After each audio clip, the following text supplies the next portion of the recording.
Really well. C'est à peu près tout ce que je peux dire en Kinyarwanda. Alors, moi, ce soir, j'ai 3 points sur lesquels je tiens particulièrement à parler. Le premier étant de remercier en général l'Assemblée et en particulier le comité. J'aimerais dire en mon nom personnel et au nom de ma famille de vous être déplacés en si grand nombre,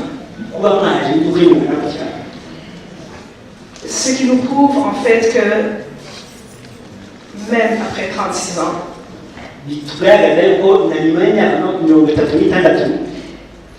l'honorable Gisaro est encore dans nos cœurs.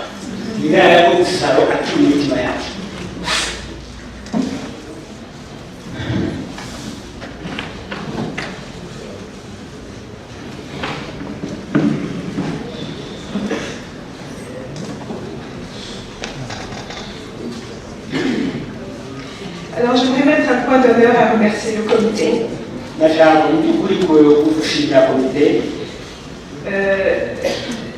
De l'abnégation dont ils ont fait preuve,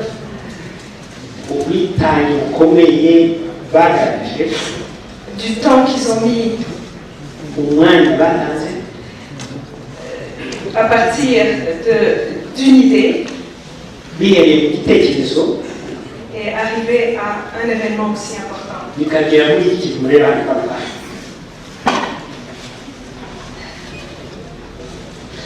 De les remercier d'avoir mené à bien et à terme cette commémoration.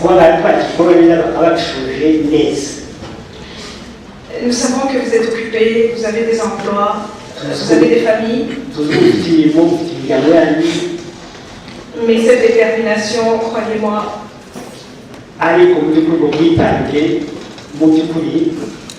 nous en serons éternellement redevables.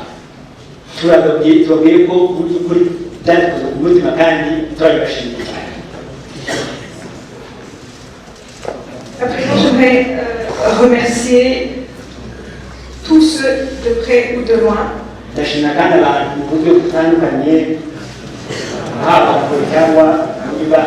qui ont permis que cette commémoration puisse avoir lieu.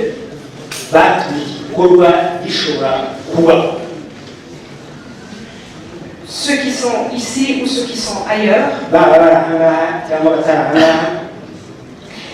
ceux qui sont à travers le monde, on vous remercie de l'honneur que vous nous faites d'honorer notre Père.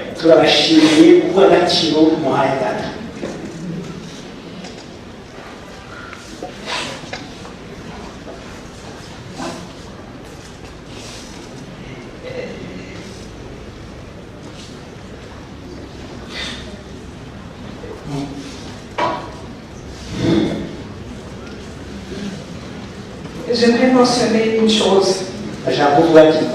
Nous honorons l'honorable Gisaro aujourd'hui. C'est notre Père, mais c'est aussi le vôtre.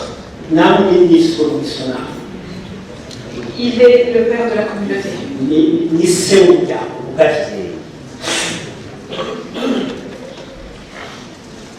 Le deuxième point, ce qui est tout aussi important, j'aimerais remercier maman.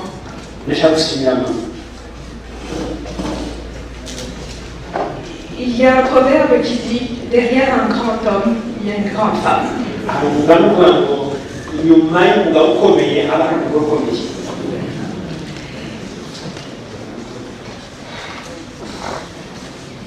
Mon père a été ce grand homme parce qu'il a eu une grande femme derrière lui.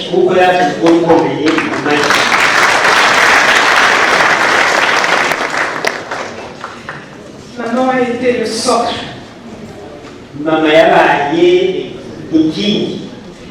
qui a permis que papa devienne ce qu'il est.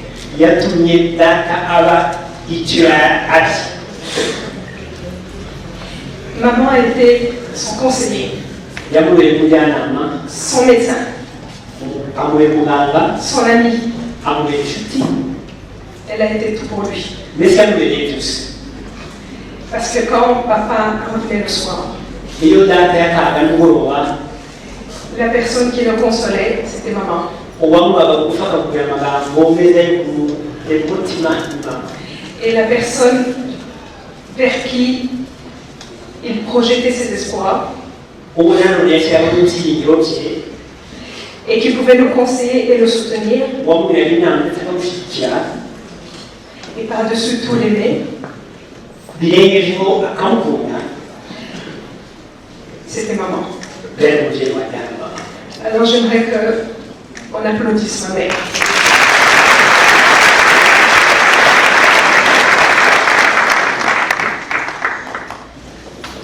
Alors mon troisième point, le dernier, Iyi ngingo ya nyuma nayo nsubizaho, et non le moindre, ariko si y'agaciro gatoya cyane nayo yakomeye izindi, concerne mon père irajyana n'umubyeyi wanjye data et son héritage.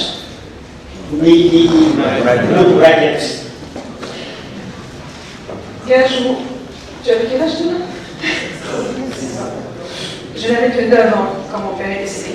Gabira afite itandatu abona n'ifite icyenda. Comme vous pouvez imaginer, j'ai très peu de souvenirs, mais j'en ai quand même. Nk'uko mubyumva by'ukuri nanjye simfite byinshi ariko hari uko njyewe ngiye. Mais depuis son décès, pas un seul jour, je me réveille et je pense à lui. Nta na rimwe kuva yapfa ntari bwasbeho ntamutegereje. Alors, une des visions de mon père, Mu byo muri vision yase c'était une vision claire pour sa communauté. yari afite vision igaragara kandi itari n'urushusho ubwoko bwari. Il voulait que nous nous élevions dans la société. Yashakaga ko tuhaguka dukurira mu muryango. Et la façon qu'il avait trouvé d'élever sa communauté dans sa société, Uburyo yashaka ko dukuramo, et c'était l'instruire. L'instruire.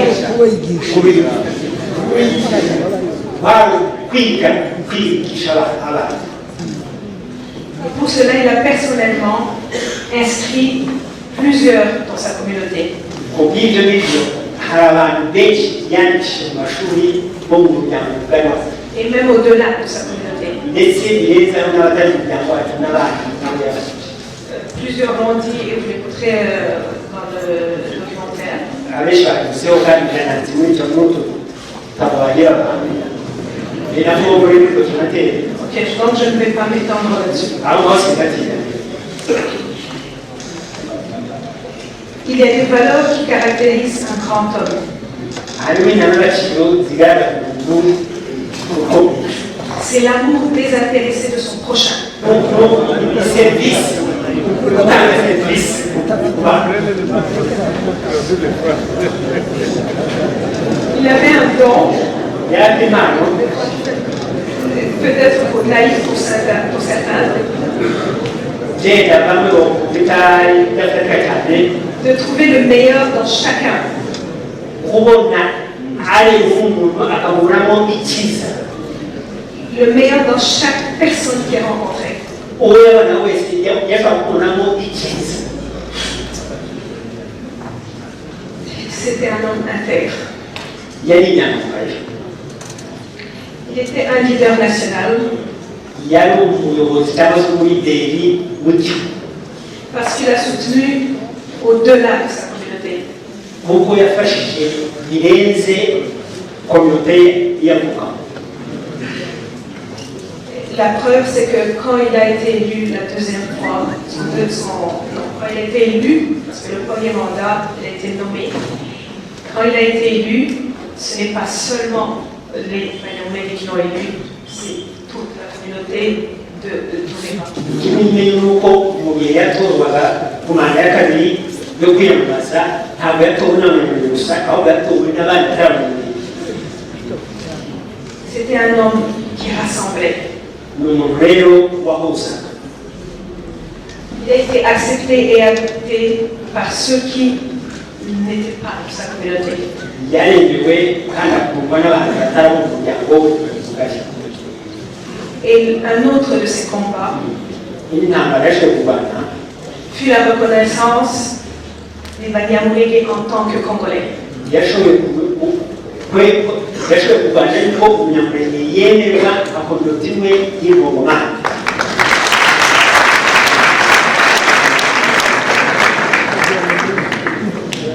Ça, c'était son combat le plus important.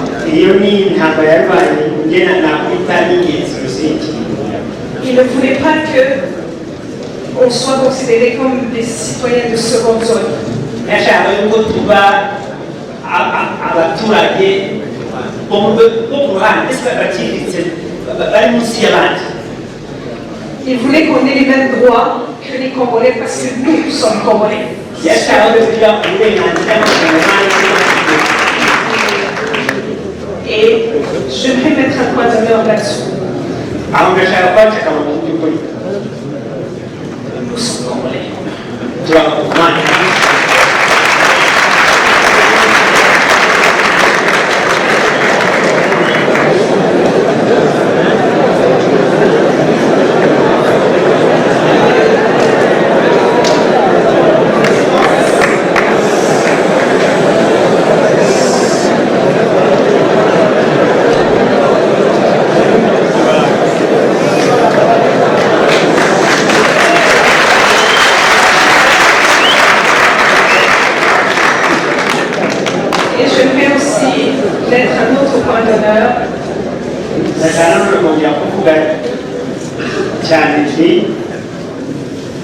Que Congolais que nous sommes, nous ne pouvons pas vivre sans nos voisins. Nous devons vivre avec nos voisins. C'est important. Parce que si nous voulons la paix, nous devons vivre avec nos voisins. Alors, je vais terminer.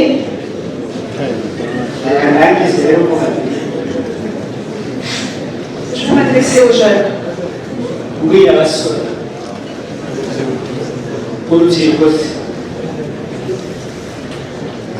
Vous êtes l'avenir de notre communauté.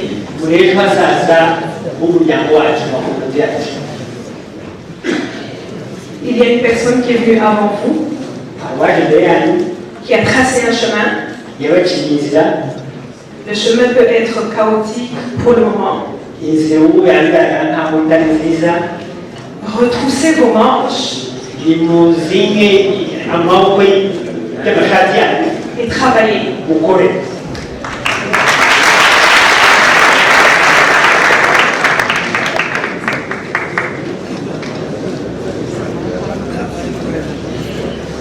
Puisque le chemin est chaotique, vous devez travailler 2 fois plus fort. Je ne vous demande pas de faire de la politique. Soyez brillants dans ce que vous faites.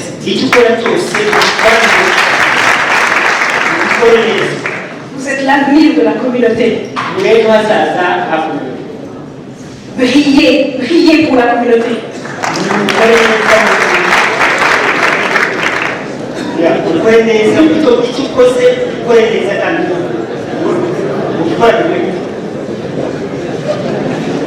Brillez dans ce que vous faites, peu importe ce que vous faites.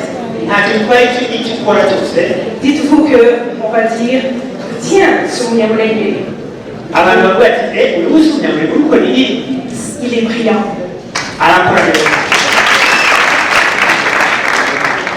Élevez-vous au niveau des étoiles. Parce qu'il y a une personne avant vous qui s'est élevée.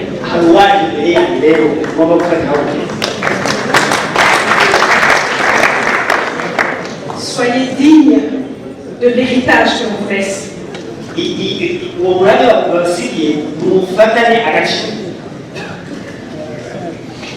Parce que Lui, il a payé le prix fort.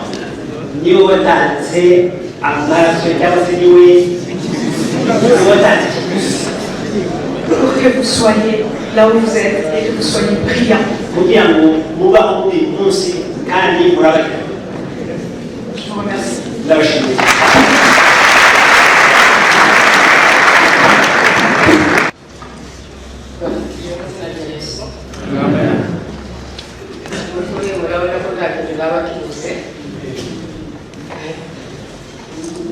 babivuze byose babivuze byose icyo rero ndashobora kuvuga ubu ngubu ni ugushima shimiye Imana yo mu ijuru yandinze ikandindira n'umuryango. Imyaka 36 ni myinshi cyane, ariko Imana yaraturinze. Ntabwo twishwe n'inzara, ntabwo twagize indwara mbi zo gutuma tuhungabana. Ibyo bishimiye Imana. Murabizi ngize kuvuga Gisabo muvuge nta wundi wamuvuga kandi kwise nije umunsi yanshatse n'umuhungu urangije secondaire murumva imarite iko muyitari ariko nukuri yari umuntu ameze special, yari umuntu wagira urukundo. Nta munsi n'umwe uyu nguyu yigeze ambwira nabi kuba umugore n'umugabo uza kumukakira n'we ariko kuvuga ngo akubwire nabi abana bumve bashobora kwibuka. Nimba umunsi barabonye tongana na se buryo ntabwo zigeze kubaho. Haba n'abariya ntareze bane ba Marike ntabwo nigeze tongana ngo banumve tuhari tutongana. Marike yavuze gusa ko ariwo wabaye n'umugore wiwe nicyo wamureze yaje kuvuga ariko babaga mu nzu bombi umugore wiwe ariko barashakana nuko yenda ngo murabyumva.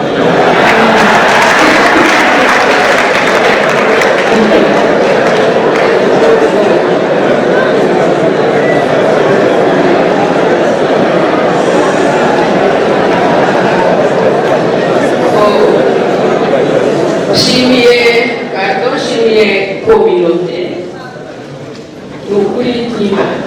Uyu munsi jewe kuri njyewe sinshobora no kugira ndabona badabagize cyane jewe sinshobora kubera yuko uyu munsi narabifuje iminsi myinshi cyane. Igihe turi Kinshasa simvuga byinshi ndakumite bijya cyane. Igihe turi Kinshasa hari abantu bigeze kuza kukonsulter bashaka kwandika igitabo cy'aka Gisabo. Icyo gihe hari igihe dufite ubwo batwita Kinshasa bamwe baramaze no kuhaba noneho ngo ngere hano hari abandi kandi bigeze kuza ibyo nabyo biratambuka sinzi ngende byagenze ngo buca haza undi musore niho wagize ibyakoze abigeza ku musozo wabyo. Muri 2015 barambwira ngo hari umuhungu w'umusore ngo abashaka kugira documentaire ngo si Papa Gisabo. Ndababwira se yarabitangije ntarabitangiza atuye barambwira atuye hano Kigali. Ndabona haginde nibyashobora jewe nshobora kumufashaho nzamufasha. Uwo mwana icyo shaka kuvuga kabisa muri iyi community hari abana bamwe bari bataravuga icyo gihe. Uwo mwana arisibavuze yari ataravuga icyo gihe ariko aravuka arakura ayiga kugeza igihe byazaga yumva kumva gusikia tu unasikia byazaga yumva ibyo zina arashakisha kugeza igihe yakanje mu kazi. Ni ukurishimiye iyi communauté yakoze ibintu. Imana yo mu ijuru izabahembe. Ni ukuri kura urabizi dushobora kaza gupfobya amateka, dushobora gupfobya amateka kuti haiwezekani, haiweze kuwezekana. Izina niye gasinzi nabije byo twiko kugibagirwa kubera yuko iyo bari kuvuga ikintu muzavuga ngo wagikoze. Shimiye Imana yo mu ijuru yuko uyu munsi wa none nyine ibintu byabaye. ikindi kandi nshimiye Imana, nshimiye uyu mupasiteri wo muri iri kanisa waduhaye ahantu, ni ukuri sinareka kumushimira kubera yuko simushimiye kuko ariwe wahagaze aho kwigisha, ndamuzi namuna vile tu ashakunisura ku nyumba kandi nabanaga muri etabusimwe na se Tomase baziwo twabana birembera twese n'abapapa murinda bote turikwana mupani nanjye ko nguko ndari naragiye murekera bo ndamushimiye cyane n'ukuri kubera yuko iri kintu cyabereye ahantu nabo bazabagisha icyo bakora bakaja muri ako kazi bagakora, ni ukuri Imana imureze umugisha.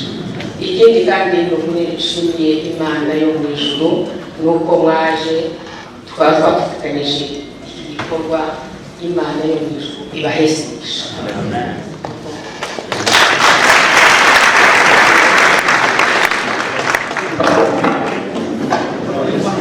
ariko tubabarire abantu batwaye amanegisi banakine muze fate n'ifoto gusa yonyine.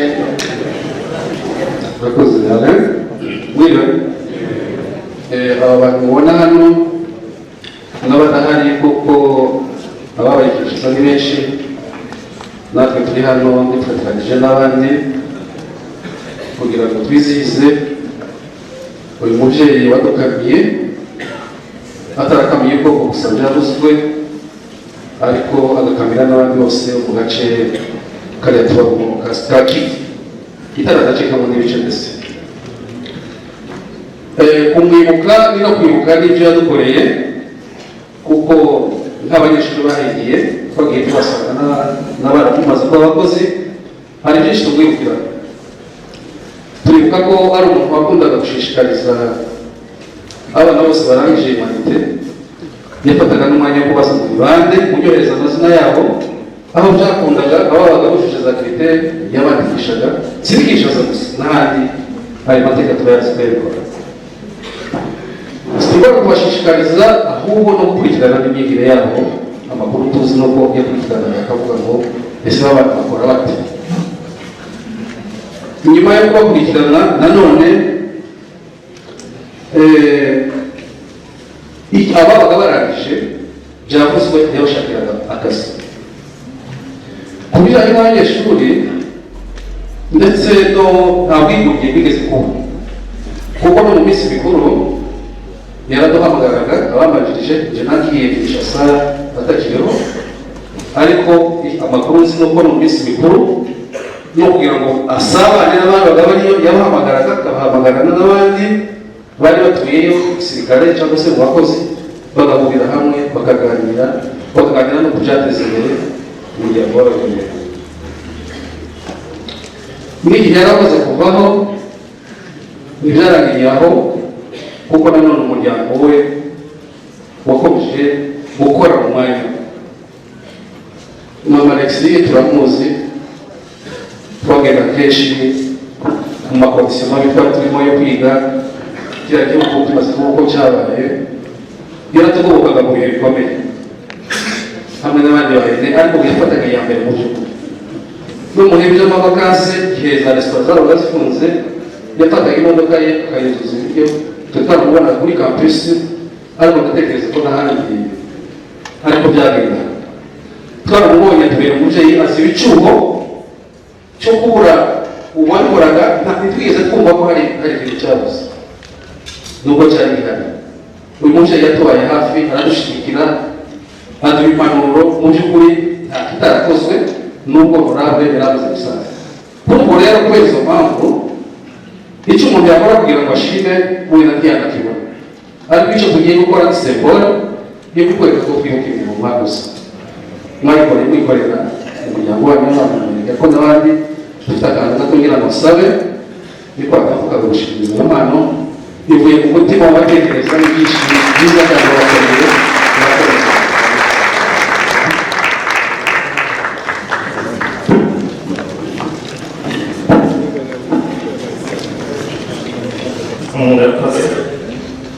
ntabwo ndi butinde ndavuga amagambo make cyane kubera ko ibyinshi byavuzwe n'abafashe ijambo mbere, bavuze amagambo akora ku mutima kandi nicyo twifuzaga, niyo outcome twatugendereye.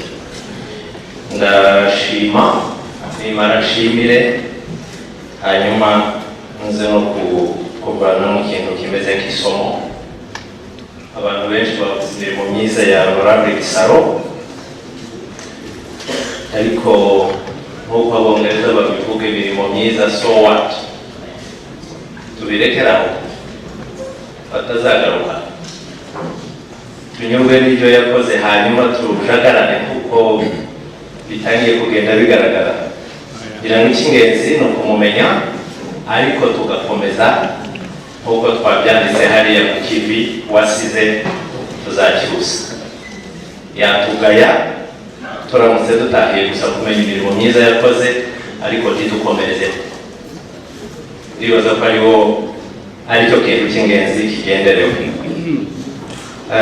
Navugaga ko mbanza ndashima Imana cyane kubera ko uyu munsi twishyuye umwenda tumaze mu myaka 36. Imyaka 36, umukecuru yabivuze, umuntu watubereye intangarugero w'intwari yitabye Imana, ariko nta na rimwe twigeze twegeranya imbaraga zacu ngo dukore umuhango umeze nk'uyu, kandi ntabwo uhenze cyane. Uyu munsi rero twahiguye, urumva twakwiha amashyi menshi cyane.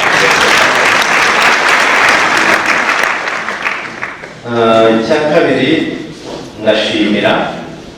ndabaza gushimira leta yacu y'u Rwanda kubw'amahoro n'umutekano bidahwema kubungabunga, bikaba biduha ubwisanzure bwo gukora imihango nk'iyi nk'uko mubireba.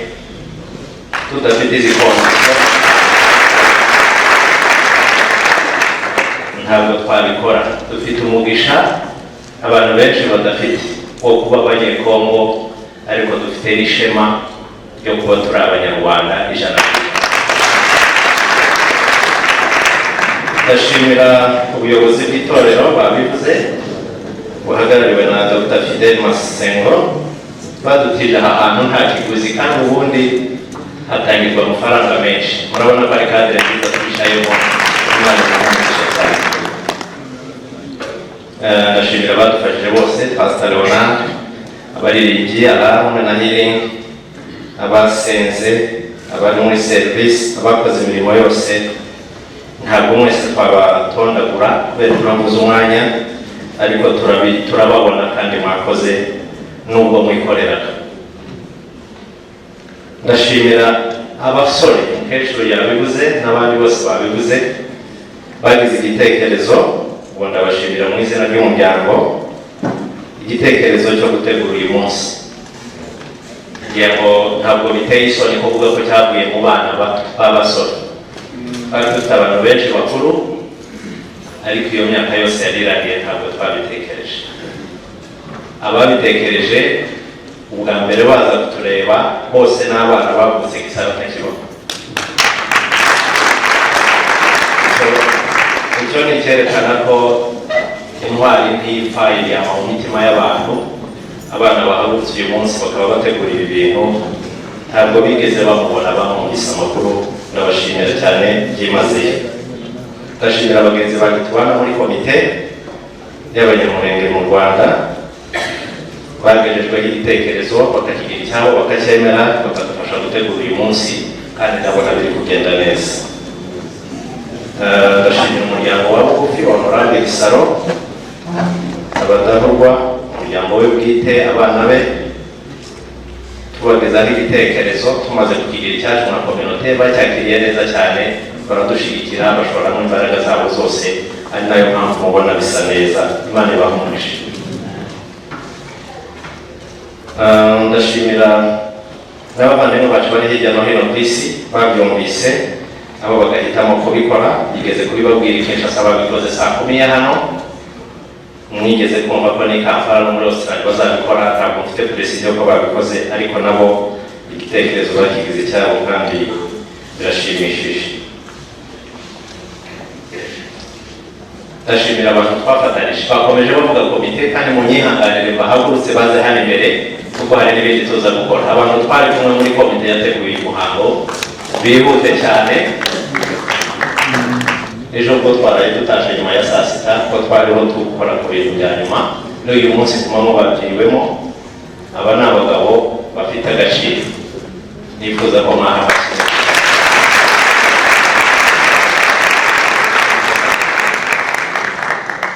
Igitekerezo kikiza ntabwo ariko abantu bose bacyakiriye vuba, ariko ntabwo byigeze biduca intege kandi nta nubwo bizaziduca, kubera kuvuga rumwe, kumvikana, kuzuzanya, kujya inama, kugisha inama. Twafashe approach ituma abantu bumva ibintu bakabyakira neza, keretse ukora effort yo kutabyumva.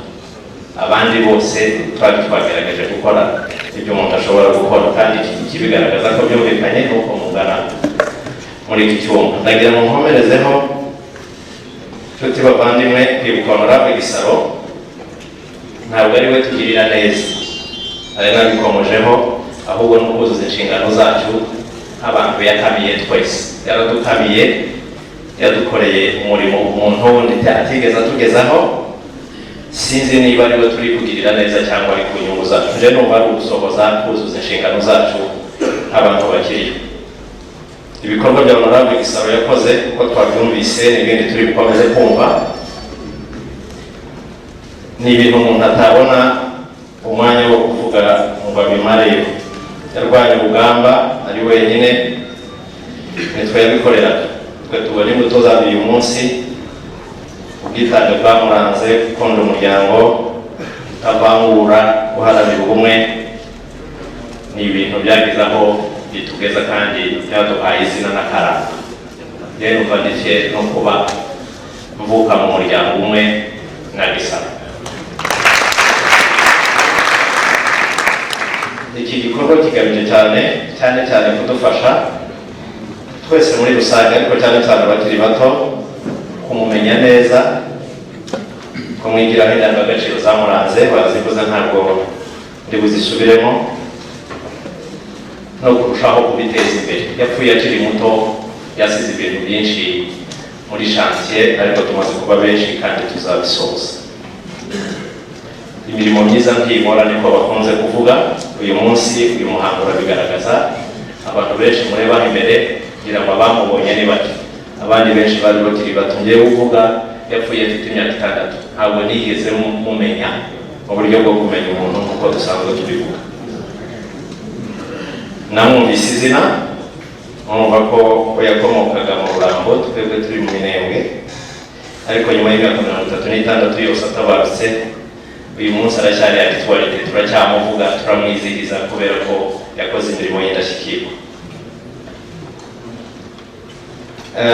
Gisaro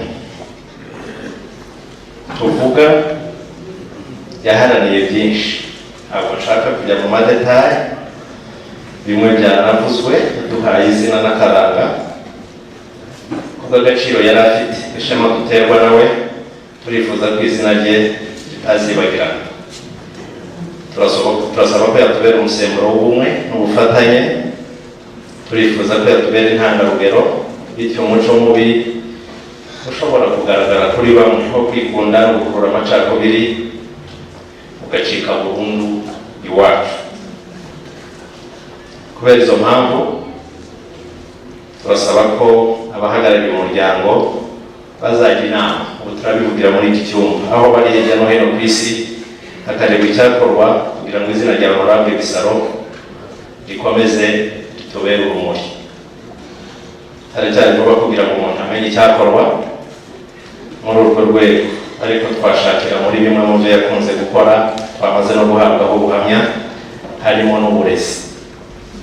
Yaba ari fondation yakwitwa Gisaro, yazajya ifasha abana b'imfubyi kwiga no gukemura ibindi bibazo, kuko yakunze kubikora akiri wenyine. Turi benshi ntabwo byatunanira, turamutse duhuje umutima n'imbaraga, twumva isura yose byafata ari ngombwa ko habaho ya heritage bakomeje kuvuga. Dushyigikirana tugasenyera umugozi umwe, ntabwo izi nzozi tuzatinda tukazigeraho. ku bw'ineza yacu twese. Mwakoze kwitabira muri benshi, harakabaho ubumwe bwacu, harakabaho intwari nka Gisaro, mugire umugoroba mwiza. Ariko nubwo nshoje mu kanya tugiye gukurikira documentaire, ariko mbere yaho dufite impano twageneye umuryango wa Gisaro mu rwego rwo kumuzirikana no kubagaragariza agaciro tumuha. Niturangiza kuyimugezaho kugira ngo tubasabe bigire imbere mama Bea na Gaju. Ni muto ariko ntabwo ari gito n'umugabo, araza kudusobanurira mu magambo magufi cyane biri muri documentaire, hanyuma tuyikurikire nirangira turaba dushoje. Mwakoze cyane, reka dutange impano.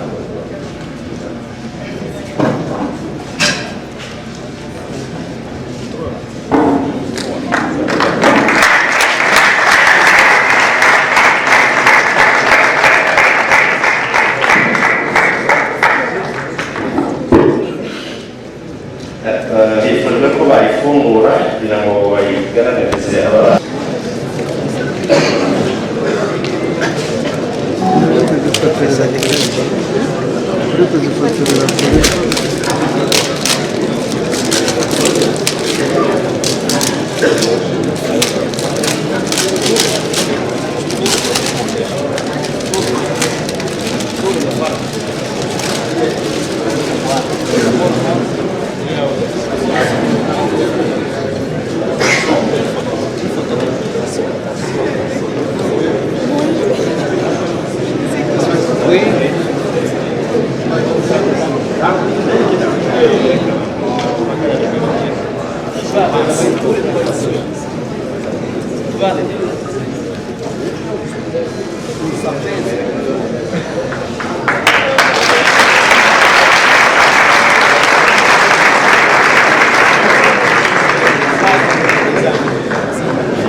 Mwakoze cyane, Imana ibahumuje.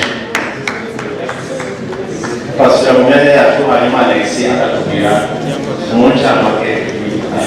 Murakoze, ntabwo ndibuze gufata umwanya munini, reka ntangire nshimira ubuyobozi bw'umuryango mugari w'Abanyamurenge, by'umwihariko nshimira umuyobozi mukuru Dr. Yaje.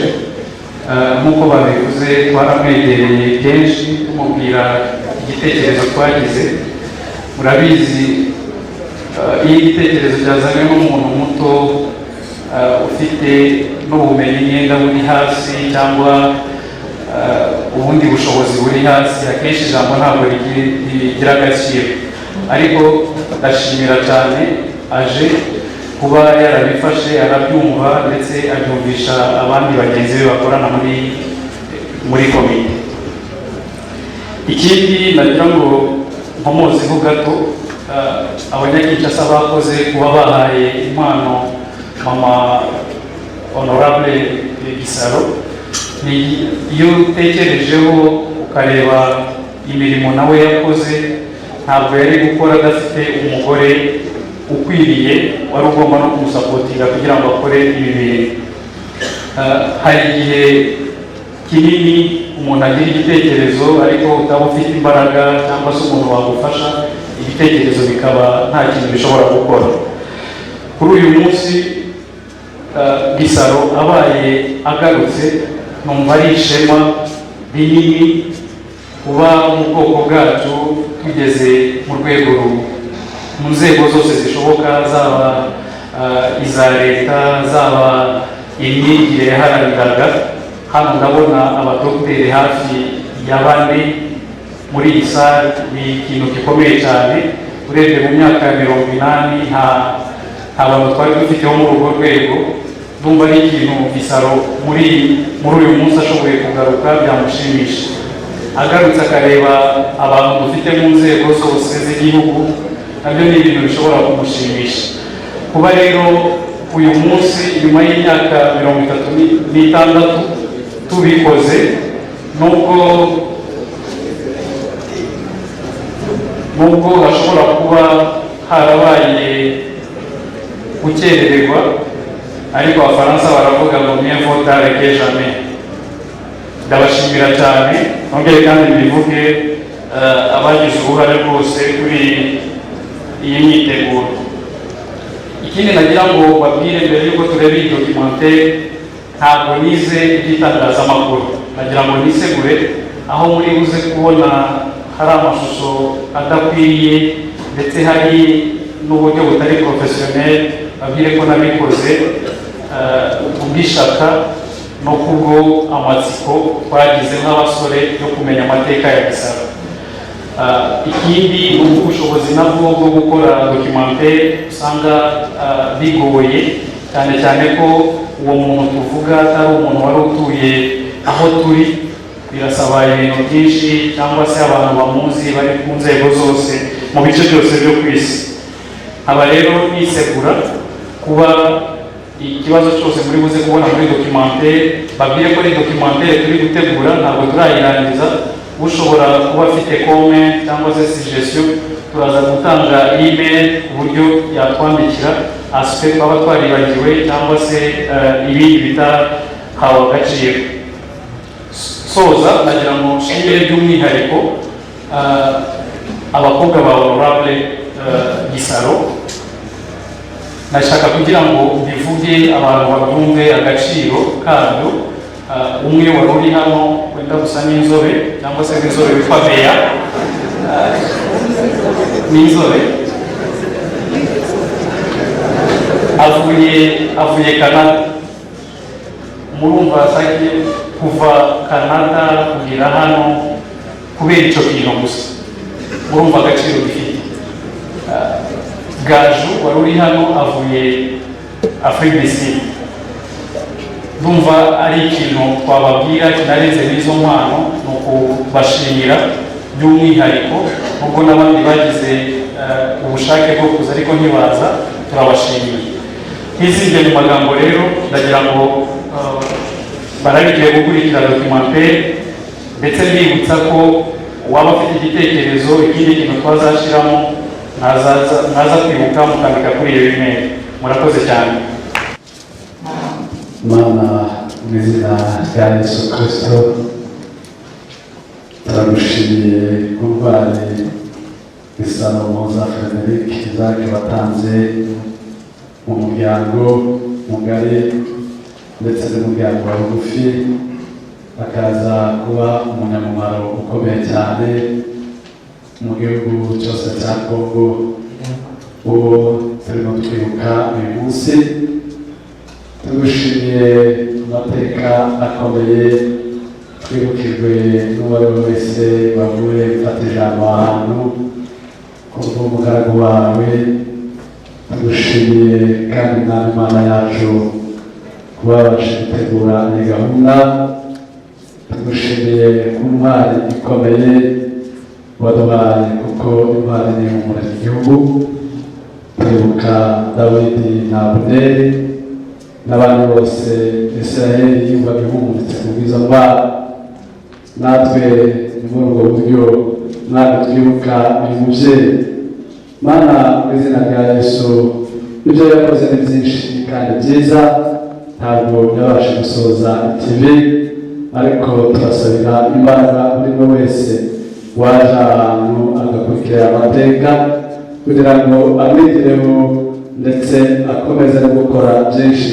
Mose amaze kurangiza urugendo rwe, Yosuwa yaravutse n'indwara, ayobora ubwoko bwa Isirayeli abugeza mu gihugu cy'amasezerano. Mwami reka bene vuba ya buri wese kugira icyo akora, kugira ngo tuzarusheho mwami kwishimira gakondo yacu, ndetse tugeretse kuri ibyo byose n'indangagaciro twavuye kumva.